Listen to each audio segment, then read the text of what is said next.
안녕하세요. 오늘은 부모 자식 간의 관계에 대한 이야기입니다.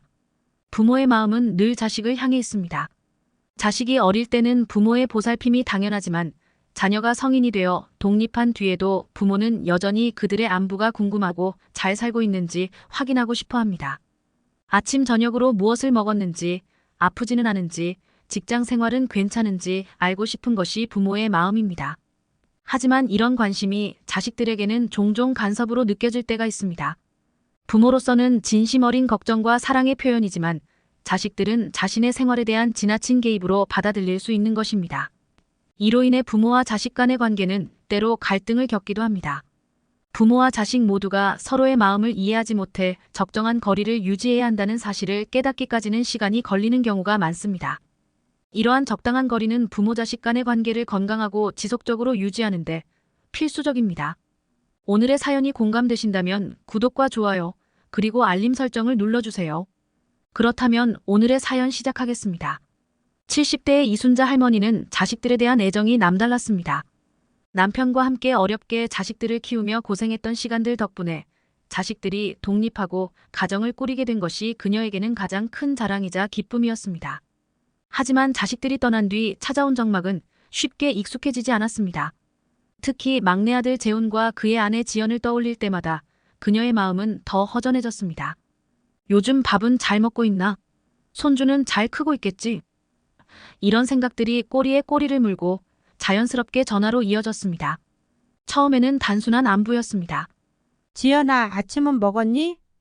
우리 손주는 오늘도 학교 잘 갔어?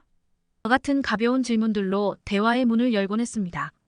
하지만 하루에 한 번으로 시작한 전화가 2번, 3번으로 늘어나면서 분위기는 조금씩 달라지기 시작했습니다.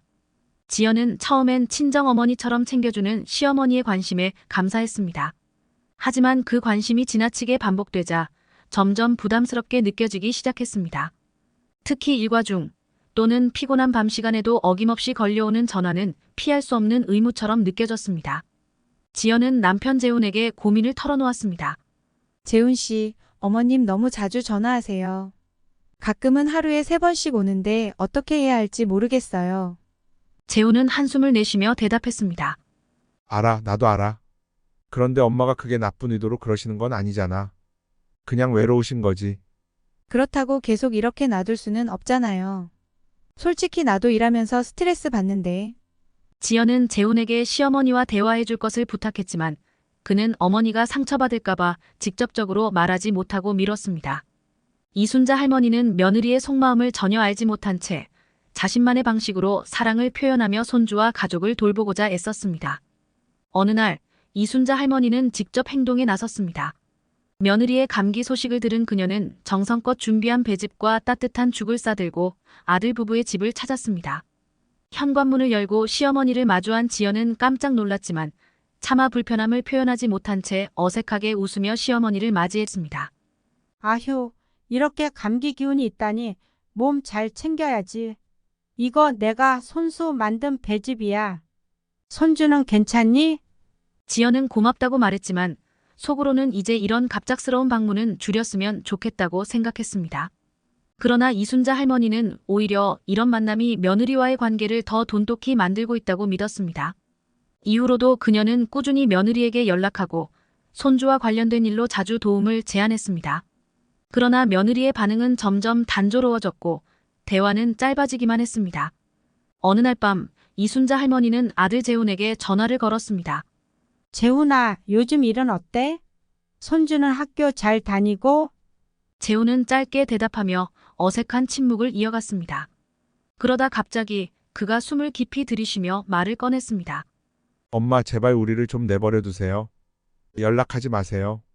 그 순간 이순자 할머니는 믿을 수 없는 말을 들었다는 듯 얼어붙었습니다. 뭐? 무슨 말이야?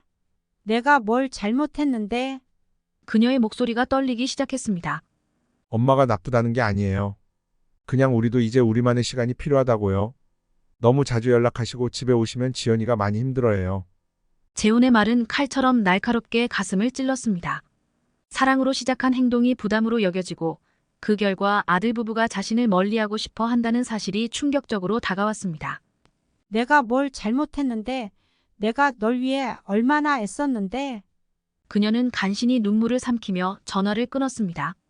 그날 이후 이순자 할머니는 아들 부부에게 연락을 줄이려 애썼습니다.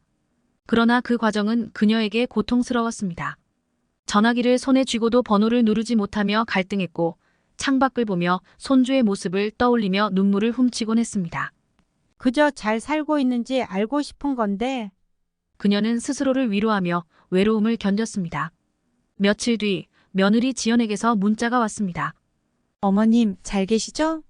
죄송해요. 요즘 많이 바빴어요. 다음에 시간 내서 꼭 뵐게요. 짧은 문장이었지만 이순자 할머니에게는 반가운 위로가 되었습니다. 그래, 내가 너무 급했나 봐. 천천히 다시 가까워지면 되겠지.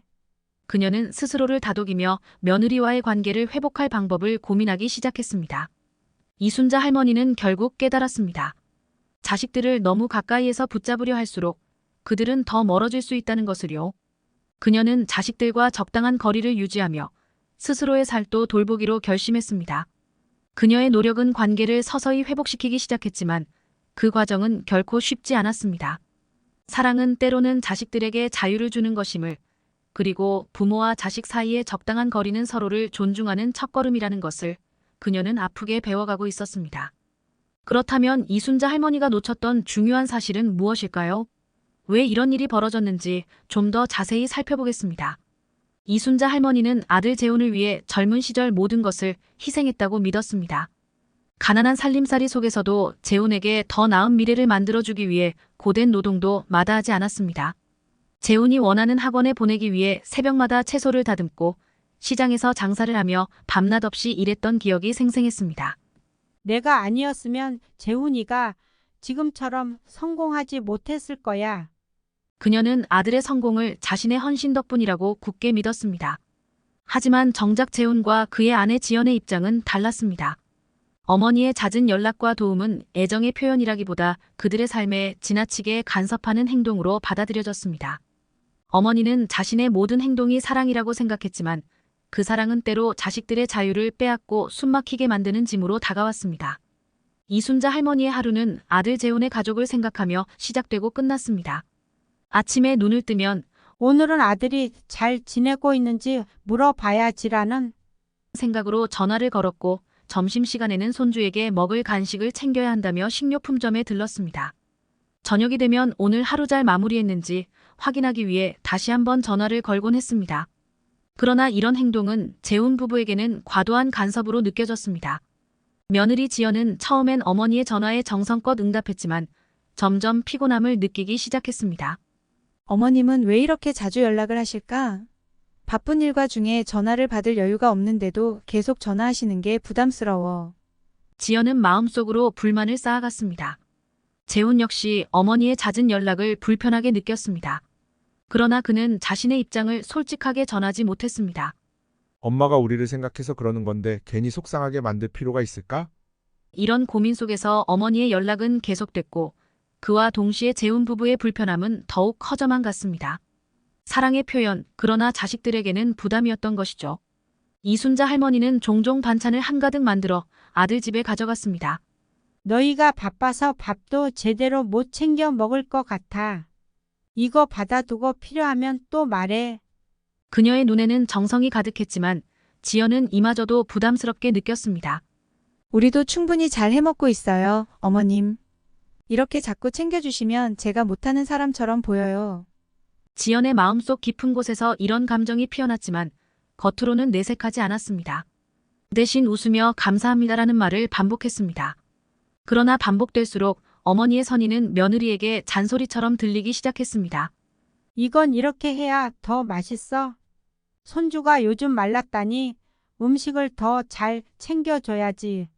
아들 퇴근 늦는다며? 지연아, 그럼 더 신경 써야지. 어머니는 자신의 말을 사랑의 충고라고 생각했지만 지연에게는 하나하나가 부담스러운 요구로 다가왔습니다. 지연은 점점 어머니와의 대화에서 피로감을 느끼며 소극적으로 변했습니다. 재훈과 지연은 가정을 꾸리고 서로의 방식으로 삶을 설계하려 했습니다. 그러나 이순자 할머니의 지나친 관심은 그들의 독립적인 삶을 방해하고 있었습니다. 엄마가 왜 이렇게 우리를 믿지 못하는 걸까? 재우는 종종 이런 생각을 하며 불편함을 느꼈습니다. 어머니가 제공하는 도움은 감사했지만 스스로 해결하고 싶은 문제까지 간섭받는 느낌은 자존심을 상하게 했습니다. 재우는 어머니와의 통화에서 엄마, 괜찮아요. 우리도 잘하고 있으니까 너무 걱정 안 하셔도 돼요. 라고 말했지만 어머니는 이 말을 받아들이지 못했습니다. 그녀는 여전히 자신이 있어야만 아들이 잘 살 수 있을 것이라고 믿었습니다. 그래도 내가 챙겨야 하지 않겠니? 너희는 아직 많이 부족하잖아. 이순자 할머니는 이렇게 생각하며 여전히 자신이 그들의 삶에 중요한 역할을 해야 한다고 느꼈습니다. 그러나 재훈과 지연은 어머니의 말 속에서 신뢰보다는 불신을 느꼈습니다. 우리가 알아서 할 수 있다는 걸 왜 믿어주지 않을까? 라는 질문이 그들의 마음속에 자리 잡았습니다. 며느리 지연은 특히 이순자 할머니와의 관계에서 갈등을 크게 느꼈습니다. 어머니가 선의로 던진 말들도 지연에게는 간섭으로 받아들여졌고 그것이 반복될수록 관계는 악화되었습니다. 어느 날 손주의 식습관에 대한 이야기를 나누던 중 이순자 할머니는 지연아, 손주가 너무 편식을 하잖아. 내가 더 신경 써야지. 어른이 돼서 그런 건 책임감이 부족한 거야. 라고 말했습니다. 지연은 순간적으로 속에서 화가 치밀어 올랐지만 꼭 참으며 고개를 끄덕였습니다. 제가 잘못해서 그런 게 아니에요, 어머님. 요즘 아이들은 다 이런 걸 좋아해요.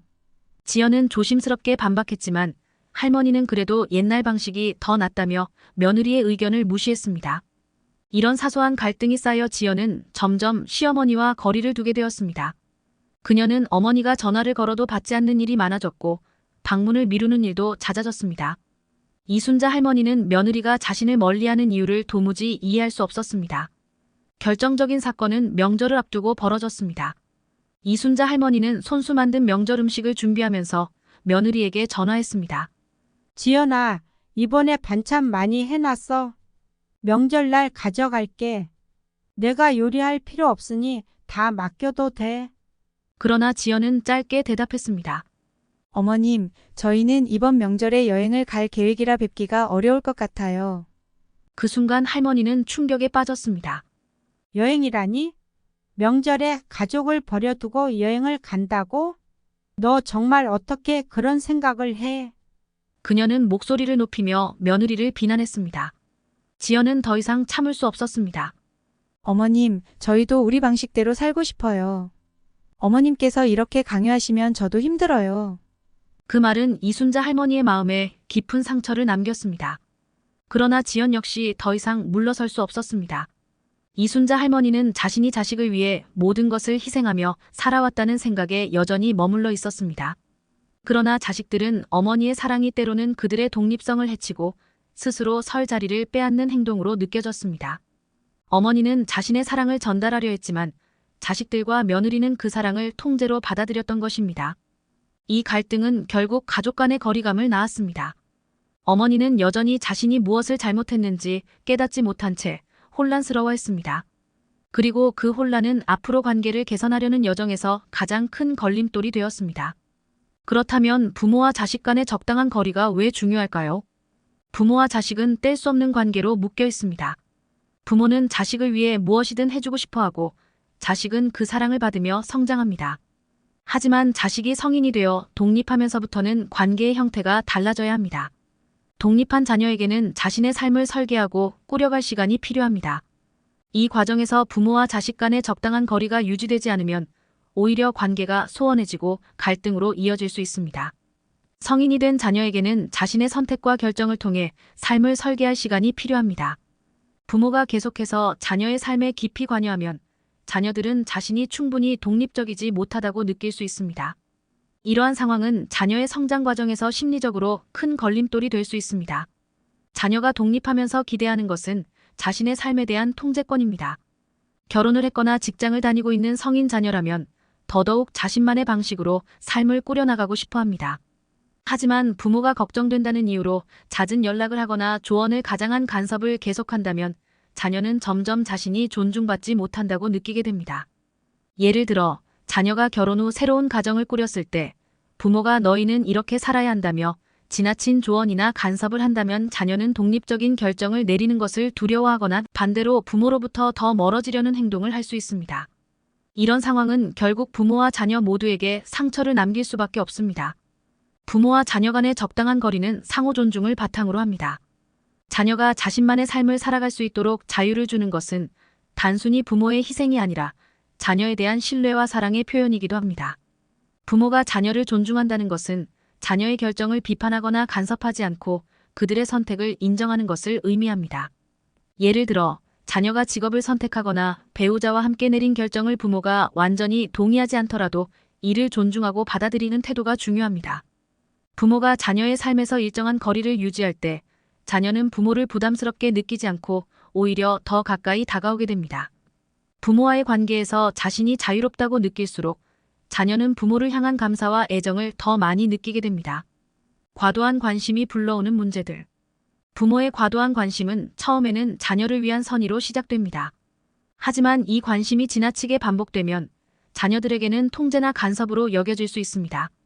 자녀가 부모에게 스스로의 감정을 솔직히 말하지 못하면 점점 마음의 문을 닫고 거리를 두게 됩니다.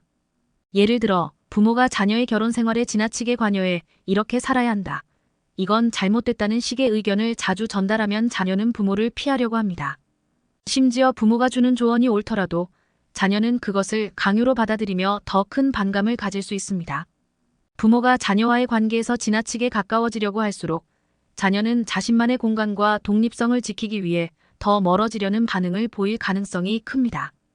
부모와 자녀 간의 관계는 적절한 거리를 유지할 때 더 건강하고 긍정적으로 유지될 수 있습니다. 그렇다면 이순자 할머니께서 어떻게 변화하셨는지 함께 살펴보시죠. 이순자 할머니는 어느 날 부엌에서 김치를 담그다 말고 멍하니 앉았습니다. 아들 재훈과의 통화가 생각났기 때문입니다. 엄마, 이제 우리 좀 내버려 두세요. 그 말이 계속 머릿속에서 맴돌았습니다.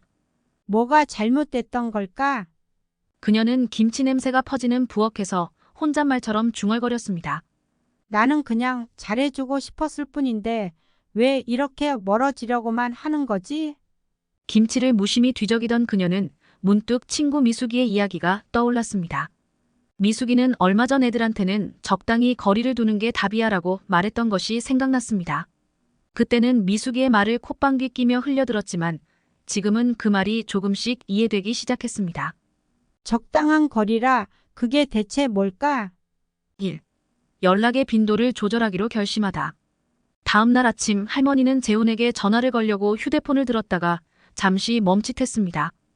이렇게 자주 연락하면 내가 싫어질까? 고민 끝에 그녀는 전화를 거는 대신 메시지를 보내보기로 했습니다. 재훈아, 오늘 하루도 힘내라. 엄마는 괜찮으니 내가 바쁠 땐 굳이 답 안 해도 돼. 메시지를 보내고 나니 왠지 마음이 홀가분했습니다. 며칠 뒤 재훈에게서 답장이 왔습니다. 고마워요, 엄마. 요즘 바빠서 전화를 못 드렸는데 이렇게 메시지로 보내주시면 편하네요. 그 한 줄의 문자가 할머니에게는 작은 위로가 되었습니다. 그래, 이게 시작이겠지. 이제 일주일에 한 번만 연락해 봐야겠다. 그녀는 스스로 다짐하며 연락의 빈도를 조절하기 시작했습니다. 2. 감정 대신 공감을 연습하다.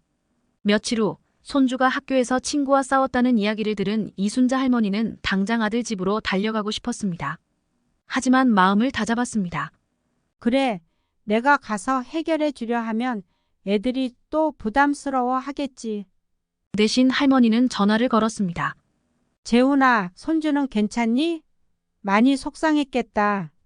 재훈은 처음엔 놀란 듯 했지만 이내 마음을 열었습니다. 네, 엄마. 다행히 금방 풀렸어요. 제가 잘 이야기했어요. 이전 같았으면 그러니까 내가 더 신경 써야지라고 말했을 테지만 이번엔 할머니는 참았습니다. 대신 이렇게 말했죠. 그래, 내가 잘 이야기했으니 잘 해결됐을 거야. 힘들었겠다. 그날 통화는 짧았지만 이상하게도 재훈의 목소리는 가벼워 보였습니다. 공감이란 게 이렇게 중요한 거였구나. 할머니는 작게 웃으며 휴대폰을 내려놓았습니다. 3. 자신의 삶을 찾아가기. 할머니는 요즘 자주 혼잣말을 했습니다. 그래, 재훈이도 자기 가족이 있으니 내가 너무 신경 쓰는 건 옳지 않지. 하지만 내 하루는 너무 무료하단 말이야. 뭘 해야 할까? 그러다 동네 커뮤니티 센터에 새로운 요가 수업이 있다는 소식을 듣고는 가벼운 마음으로 등록했습니다. 처음엔 낯설었지만 점차 요가 수업은 그녀의 일상이 되었습니다. 몸이 한결 가벼워졌네. 그리고 좋은 사람들도 만났어. 그녀는 같은 반에 있는 박여사와 봉사활동도 함께 나가게 되었습니다. 어린이 병원에서 자원봉사를 하면서 그녀는 오히려 자신이 더 큰 위로를 받고 있음을 느꼈습니다. 내가 재훈이한테 집착했던 건 내 삶에 다른 중요한 게 없었기 때문이었구나. 그녀는 스스로를 돌아보며 깨달았습니다. 봉사활동과 취미생활은 그녀의 삶에 새로운 활력을 불어넣었고 자연스럽게 자녀들에게 쏟던 관심이 분산되었습니다. 4. 특별한 순간에 집중하기. 며칠 후 재훈이 먼저 전화를 걸어왔습니다. 엄마, 다음 주말에 손주 생일인데 오실 수 있죠? 그 말에 이순자 할머니는 깜짝 놀랐습니다. 먼저 초대해 주다니. 그녀는 손주를 위해 작은 선물을 준비하며 설레는 마음으로 주말을 기다렸습니다. 그날 할머니는 웃으며 말했다. 재훈아, 요즘 내가 요가도 다니고 봉사도 시작했어. 덕분에 엄마도 재밌는 일이 많아졌네. 재훈은 할머니의 밝은 얼굴을 보며 미소 지었습니다. 엄마가 행복하시면 저도 좋아요. 서로를 위한 새로운 관계. 그날 이후로 이순자 할머니와 재훈 부부의 관계는 눈에 띄게 달라졌습니다. 할머니는 연락 빈도를 줄이고 자녀의 삶을 존중하며 기다리는 법을 배웠습니다. 대신 그녀의 하루는 새로운 활동으로 가득 찼고 자연스럽게 자녀들과의 관계는 더욱 편안하고 가까워졌습니다. 할머니는 이제 자녀들에게 도움을 강요하지 않고 필요할 때 손을 내밀 준비만 하고 있습니다. 내가 그때 조금 더 일찍 깨달았다면 더 좋았겠지만 지금이라도 이렇게 바뀌어 다행이야. 그녀는 혼잣말로 웃으며 자신에게 주어진 새로운 시간을 즐기고 있습니다. 이순자 할머니의 이야기는 많은 부모님들에게 중요한 메시지를 전달합니다. 관계를 개선하기 위해선 노력과 변화가 필요합니다. 연락 빈도를 조절하고 감정보다는 공감을 선택하며 자신의 삶을 찾아가는 작은 변화들은 부모와 자녀 간의 관계를 긍정적으로 바꿀 수 있습니다. 가까워지고 싶다면 때로는 조금 멀어지는 법을 배우는 게 가장 큰 사랑이야. 이순자 할머니는 이제 그렇게 생각하며 자녀들과 더 깊고 따뜻한 관계를 만들어가고 있습니다. 이 이야기를 통해 여러분도 관계를 새롭게 개선할 작은 실천을 시작해보세요. 다음 시간에 더 유익한 내용으로 찾아뵙겠습니다. 내용에 공감하신다면 댓글로 의견을 남겨주세요.